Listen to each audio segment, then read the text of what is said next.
بسم اللہ الرحمن الرحیم۔ مکہ مکرمہ میں ایک عورت تھی، اس کو اپنے حسن پر بڑا ناز تھا۔ وہ ایک مرتبہ نہانے کے بعد کپڑے بدل کر اپنے بال سنوار رہی تھی۔ آئینے کے سامنے کھڑی تھی اور اپنے آپ پر بہت فرفیتا تھی کہ میں بہت حور پری ہوں۔ خاوند کو جب دیکھا تو اس نے بڑے ناز نخرے سے بات کی کہ ہے کوئی مرد ایسا جو مجھے دیکھے اور میری تمنا نہ کرے؟ تو خاوند نے کہا، ہاں ہے، عبید بن عمیر۔ یہ مسجد نبوی میں مدرس اور خطیب تھے۔ تو میاں بیوی کا تعلق عجیب سا ہوتا ہے۔ آگے سے کہنے لگی، تو دے مجھے اجازت، میں تجھے دکھاتی ہوں وہ پھسلتا کیسے ہے۔ اس نے کہا، ٹھیک ہے، میں اجازت دیتا ہوں۔ عورت کو جب اجازت مل گئی اور وہ نکلی، پھر مسجد کے دروازے پر آ کر کھڑی ہو گئی۔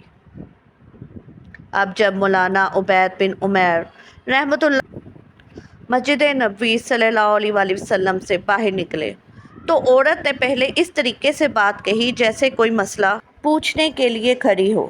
تو مولانا کھڑے ہو گئے۔ اس دوران اس نے اپنے چہرے سے نقاب کو ہٹا دیا۔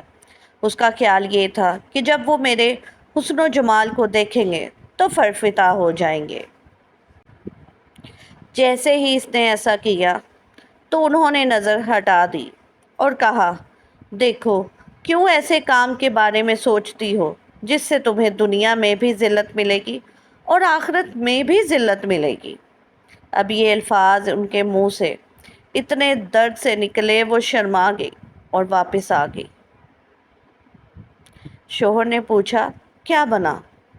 کہنے لگی، کیا مرد ہی نیک ہوتے ہیں؟ عورتیں نہیں نیک ہو سکتی؟ میں بھی نیک بنوں گی۔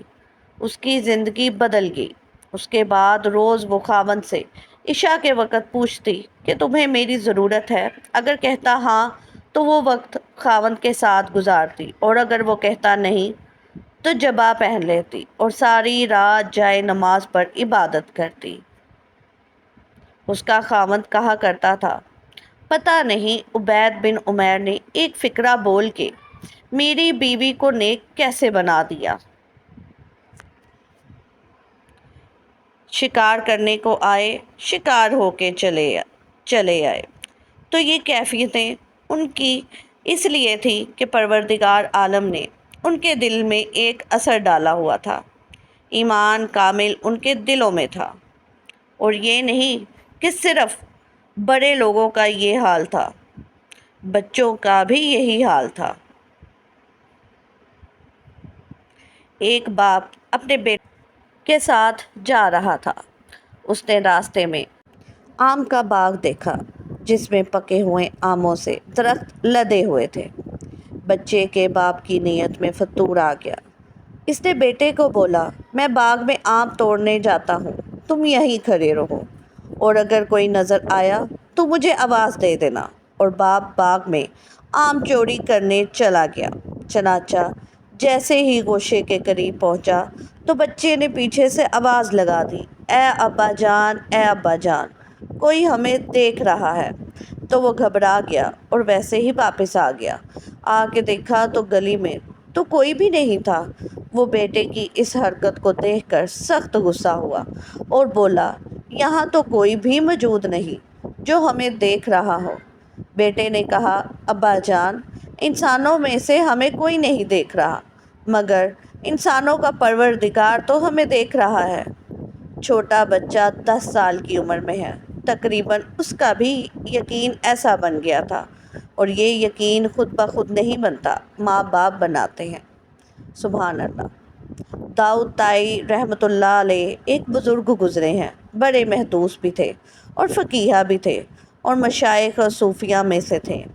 امام اعظم ابو حنیفہ رحمۃ اللہ علیہ کے ہاں جو خاص شاگرد تھے نا، 40 جو فتویٰ لکھنے میں اور مشورہ دینے میں کام آتے تھے، جو مجلس مشاورت تھی، یہ اس میں سے ایک تھے۔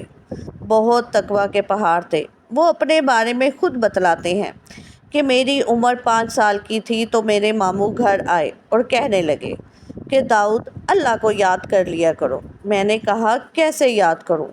ماموں کہنے لگے، جب تم سونے لگو نا بستر پر تو اس وقت تم یہ کہہ لیا کرو کہ اللہ میرے ساتھ ہے، اللہ مجھے دیکھتا ہے، بس یہ کہہ دیا کرو پھر سو جایا کرو۔ وہ کہتے ہیں میں نے کہنا شروع کر دیا۔ پھر کچھ عرصے بعد ماموں سے ملاقات ہوئی تو کہنے لگے اللہ کو یاد کرتے ہو؟ میں نے کہا ہاں۔ وہ کہتے اتنا ہی کافی نہیں بلکہ اب کچھ زیادہ اللہ تعالیٰ کو یاد کرو۔ تو پھر کہنے لگے میں سونے سے پہلے اللہ مجھے دیکھتا ہے، اللہ میرے ساتھ ہے، آنکھ بند ہونے تک کہتا رہتا ہوں۔ اب جو بات بندہ روز کرتا رہے اس کا دل پہ اثر تو ہوتا ہے۔ وہ کہتے ہیں کہ میں بچہ تھا، ان الفاظ کے بار بار کہنے اور دہرانے سے میرے دل میں اللہ سبحانہ و تعالیٰ کا ایسا استحصال آ گیا کہ بچپن ہی میں دل میں یہ خیال پختہ ہو گیا کہ میں نے اللہ سبحانہ و تعالیٰ کی زندگی بھر کوئی نافرمانی نہیں کرنی۔ اللہ اکبر! بچوں کے والدین کس قدر پختہ یقین بنایا کرتے تھے۔ سبحان اللہ!